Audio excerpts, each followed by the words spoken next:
I was on my way to the studio. Boys of La Carmela de Boracay is watching. Bong Quintana and Love are in Boracay. Ang tanong nila talaga, ito ipinatatanong, are you going to open a restaurant?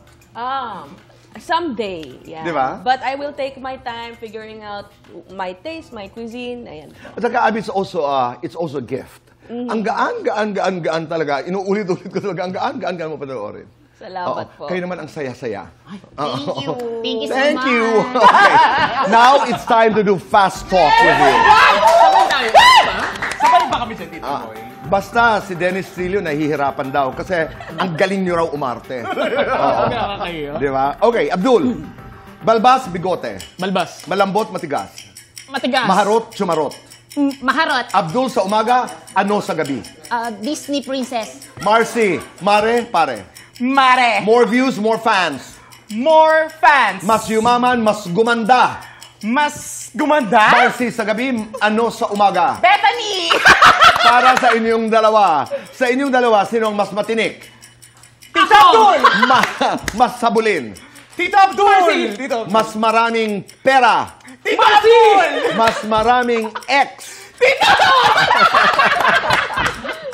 May girlfriend ngayon.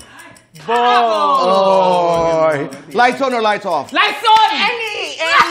Happiness or chocolates? Happiness. Best time for happiness. Anytime. Kung bibigyan nyo ng award ang tandem ninyo, anong award ito? Best in softness. Oh! Best in Diba? prettiest. Kung kayo ibibigyan ng pagkakataon makipag-selfie sa isang star dito sa GMA7, sino ito at bakit? Ako, Tito Boy, para sa akin, siya talaga. Sir Michael V talaga. Oh. Yes. Isang henyo. Sobra. Abdul, ikaw. Well, oo kasi sobrang idol ko din siya eh. Oo, si Michael V. Oo. I agree. So, iba kasi yung taas ng tingin namin sa kanya. Siguro same din, Michael V. How are you handling the fame?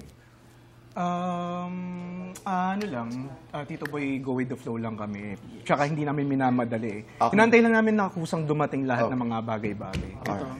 And that's the way to do it. Guys, thank you. Thank you. Maraming salamat. Mabuhay ka. Abby, bravo. Bravo, Marcy. Abdul, maraming salamat.